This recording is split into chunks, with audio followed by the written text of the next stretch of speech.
হ্যাঁ আমি এখানে আছি তো।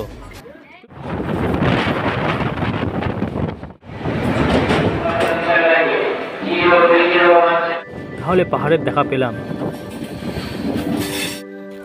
এটা হলো কি জঙ্গল বুকস।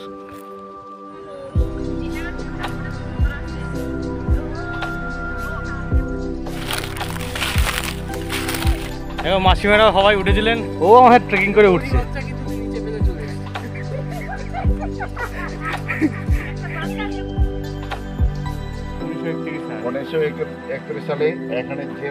নমস্কার বন্ধুরা, আজকে আমি তোমাদের সাথে শেয়ার করতে চলেছি আমাদের ডুয়ার্স ট্রিপের প্রথম দিনের গল্প।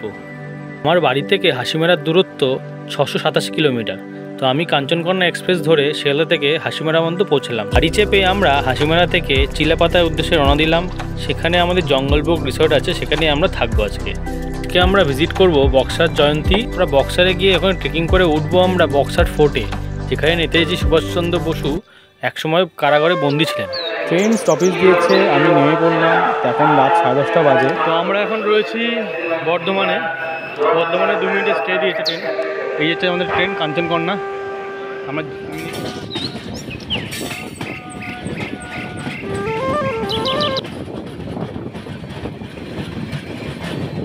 সামনে যে স্টেশনটা আসছে এটার নাম হচ্ছে সেবক স্টেশন। এই সেবক স্টেশনে ঢুকে গেছি আমরা। সেবক স্টেশন ক্রস করলেই সামনে একটা বড় নদী আসে, যার নাম হচ্ছে তিস্তা। এই তিস্তা নদীকে অনেকে সিকিম ও উত্তরবঙ্গের জীবনরেখাও বলা হয়। তিস্তার রূপ থেকে সবাই মুক্ত হয়ে যায় নর্থ বেঙ্গলে এসে। এখন জল একটু কম, বর্ষাকালে তিস্তা পুরো জল ভর্তি থাকে। এই আর ওই দেখা যাচ্ছে কোনোশন ব্রিজটা, তোমরা দেখ। সামনের দিকে হলো সিকিম, আর এই নদীটার উল্টো দিকে যাচ্ছে বাংলাদেশের দিকে, যেটা ব্রহ্মপুত্রের সাথে মিলেছে।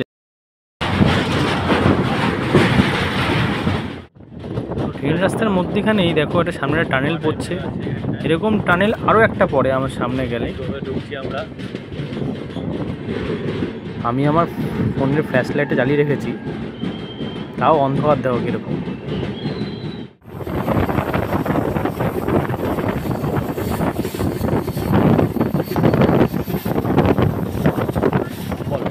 তুই কোথায় এখানে এসছিস? এটা কোন জংশন? নিউ মাল জংশন। নামবি তুই নিচে? নামবি তুই? হ্যাঁ সুমনদা, হ্যাঁ এখানে বেশিক্ষণ থামবে না ট্রেন। পাপ্পা লাগছে? হ্যাঁ আমি এখানে আছি তো। তুমি হাত ছাড়বে না কিন্তু। আমি বলছি হাত ছাড়বে না। আন্টি হাত ধরে নাও। ট্রেন থামলো হাসিমারা স্টেশনে। হাসিমারা স্টেশন থেকে আমরা গাড়ি করে চিলাপাতার উদ্দেশ্যে রওনা দিলাম। হাসিমারাতে আমাদের ইন্ডিয়ান এয়ারফোর্সের একটা বেস ক্যাম্প রয়েছে। এখানকার লোকের মুখে শুনেছি এখানে নাকি MiG-21 রাফেলের মতো ফাইটার জেটও নাকি রাখা রয়েছে। আজকে আমাদের এখানেই স্টে। এটা হচ্ছে চিলাপাতা ফরেস্টের ভেতরে। হোমস্টেটার নাম হলো জঙ্গলবুক হোমস্টে। আমরা এই হোমস্টেটা বুক করেছি টোটাল ট্রাভেলার্সের আন্ডারে। আমরা এই হোমস্টেটাতে এসে আমাদের খুবই ভালো লাগলো, আর হোমস্টেটা সত্যিই খুব সুন্দর। আর এখানে শুনেছি যে এখান থেকে নাকি বাইসন, হরিণ, গন্ডার, হাতিও নাকি দেখা যায়।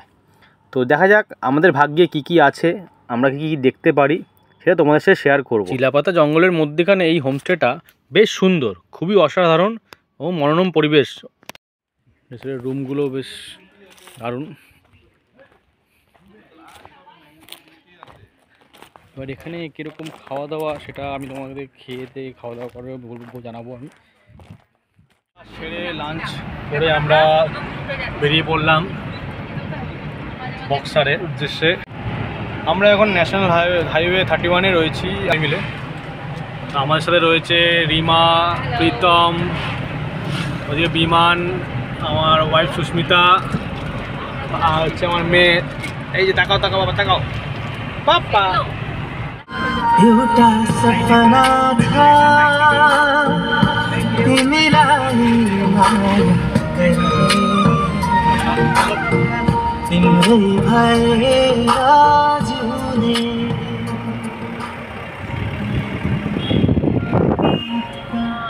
এই ডান দিকে হচ্ছে জয়ন্তী, জয়ন্তী দিকে যাচ্ছে মহাকালের দিকে। আমরা এদিকে যাবো না, আমরা যাবো বক্সারের দিকে।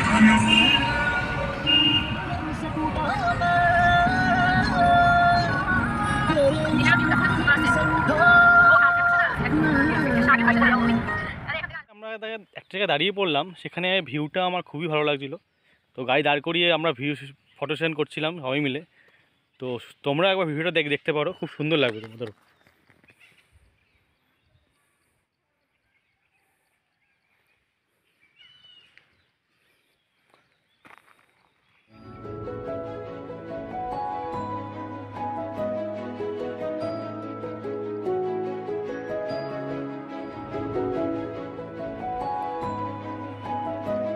এই হচ্ছে আমাদের গাড়িটা।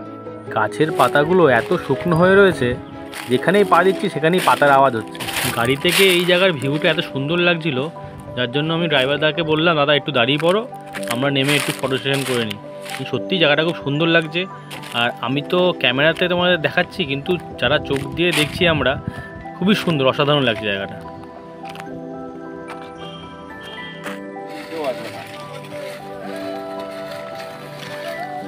আমাদের ওয়েস্ট বেঙ্গলের এসআরকে সিগন্যাল স্টেপ নিচ্ছে। কি করছো?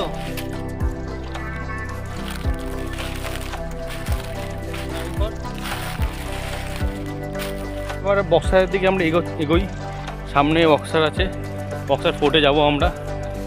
তো চলো দেখা হচ্ছে ওখানে গিয়ে, সবাইকে নতুন কিছু দেখাচ্ছি আবার।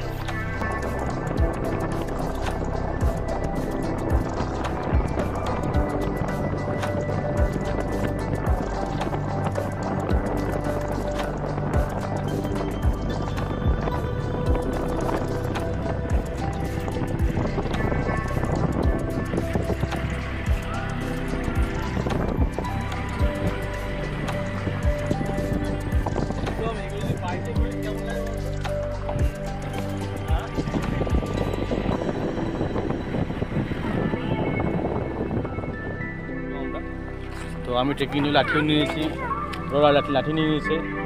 আর ফোর্টে এসেছি যখন, ট্রেকিং তো করতেই হবে। আর ট্রেকিং তো আমি খুব ভালোই বাসি। ঠিক আছে, চলো। তো আমার সাথে আরও সবাই যাচ্ছে। রিমা তাকা একটু, বিমান তাকা। সবাই ট্রেকিংয়ের পার্টনার আমার সব এরা। এই যে সব থেকে বড় ব্যাপার হচ্ছে, আমাদের সাথে একটা ছোট্ট বাচ্চা আছে, ও আমার ট্রেকিং করে উঠছে।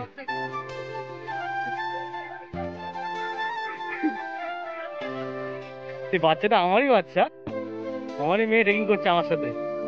চলো ট্রেকিং করে কত ফুট উঠতে পারি কিনা দেখা যাক, দম কতটা আছে দেখা যাক। চলো, আজকে তো ফিটনেস ভালো আছে মনে হচ্ছে।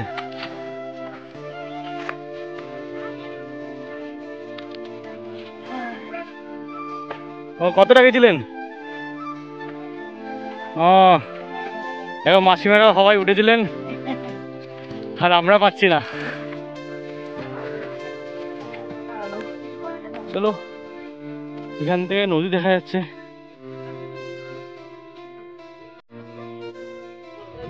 আমাদের গাইড বলছেন এটা বক্সা নদী, আর ওটা হচ্ছে জয়ন্তী। আর ওই নদীটার নাম কি দাদা? জয়ন্তী নদী।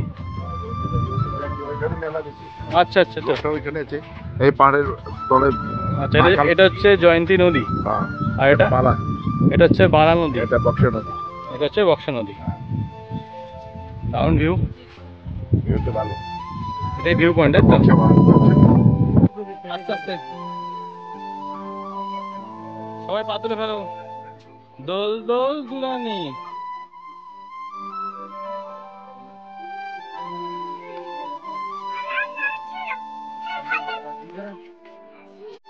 তো ট্রেক করতে করতে 1/2 কিলোমিটার উঠলাম। তো একটু মনে হচ্ছে শরীরটা ভারী হয়েছে বলে একটুখানি মনে হচ্ছে, কিন্তু তবুও মনে হচ্ছে না উঠে যেতে পারবো আরামসে। ফিটনেসটা আগের মতো অতটা না থাকলেও মোটামুটি আছে। চলো, যতটা ভাবছিলাম যে আমার ফিটনেসটা খুবই খারাপ হয়ে গেছিলো, কিন্তু অতটা ফিটনেস আমার খারাপ হয়নি, আমি ভালোই মোটামুটি যেতে পারছি। আর তো সবাই দেখতেই পাচ্ছ আমি অ্যাডভেঞ্চারের মোটর রাইড 2 এর গেঞ্জিটা পরে এসেছি।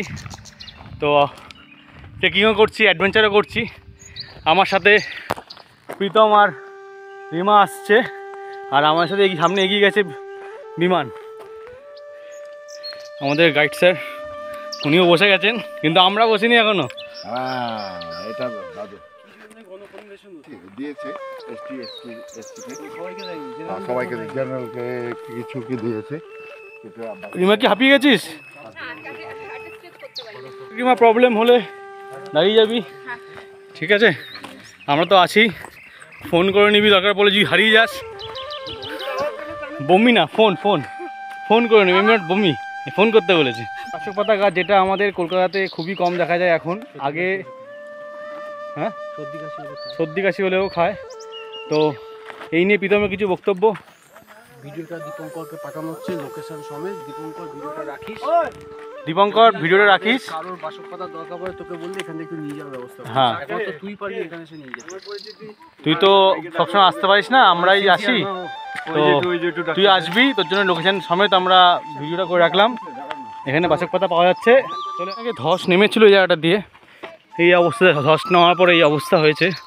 তো এখন এই জায়গাটা মোটামুটি চলার মতো করে রেখেছে বলে, তোর মধ্যে একটা ব্রিজ। তো আমরা যে এখানে আসার আমাদের উদ্দেশ্য ছিল ট্রেকিংয়ের জন্য, তো সেখানে তো আমরা পৌঁছে গেছি, যেটাকে বলা হয় বক্সার গেট।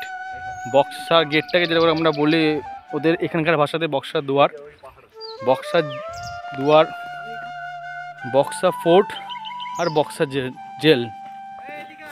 তো এখানে আমরা আসলাম ট্রেকিং করে। এখানে প্রায় 2 কিলোমিটার ট্রেকিং করে আসতে হয় ওপরে। সবাই আমরা মোটামুটি ভালোভাবে পৌঁছে গেছি। 1931 সালে এখানে জেলে বন্দি ছিল। আচ্ছা, যারা বন্দি ছিল তারা সবাই মিলে চিঠি লিখেছে। কাকে? রবীন্দ্রনাথ ঠাকুর কবিকে।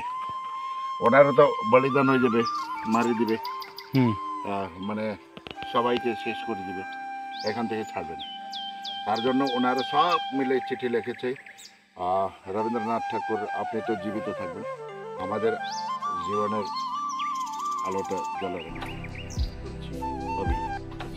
তারপরে এই চিঠি গেছে দার্জিলিংয়ে। ওই যে তখন রবীন্দ্রনাথ ঠাকুর দার্জিলিংয়ে ছিল, মুম্পু ওইখান থেকে দিয়েছে।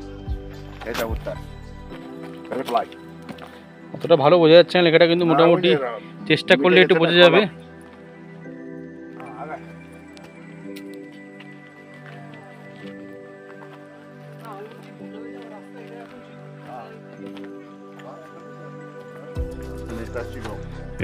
এটা বক্সা পোস্ট অফিস ইয়েলোটা, আর ওটা হচ্ছে হাই স্কুল। আচ্ছা, এটা বক্সা জুনিয়র হাই স্কুল। আচ্ছা আচ্ছা,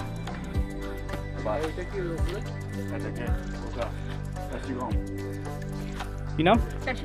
কাশিগাঁও ওই জায়গাটা।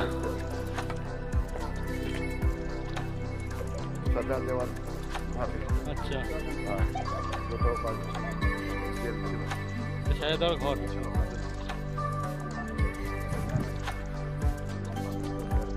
আচ্ছা, আর্মি।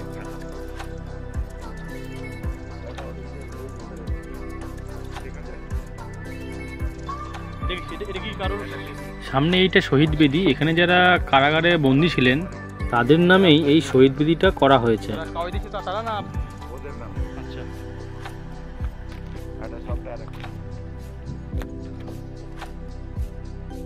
নেতাজি সুভাষচন্দ্র বসুকে বন্দি করে হেলিকপ্টারে করে এখানে নিয়ে আসা হয়েছিল, আর এই জেলটাতে এখানে বন্দি করে রাখা হয়েছিল নেতাজি সুভাষচন্দ্র বসুকে।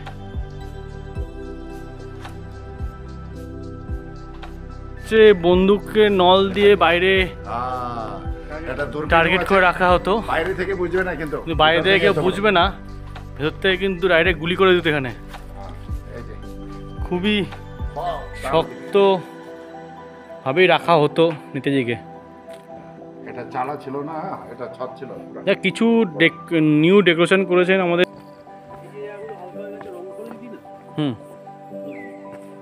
আমরা 2 কিলোমিটার ট্রেকিং করে বক্সার ফোর্টে উঠেছিলাম, আর এখানে খুব সুন্দর সানসেট হচ্ছে।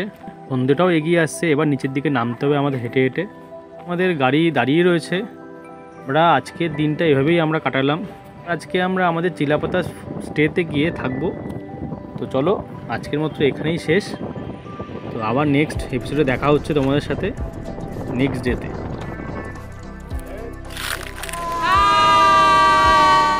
সামসি লেখা রয়েছে।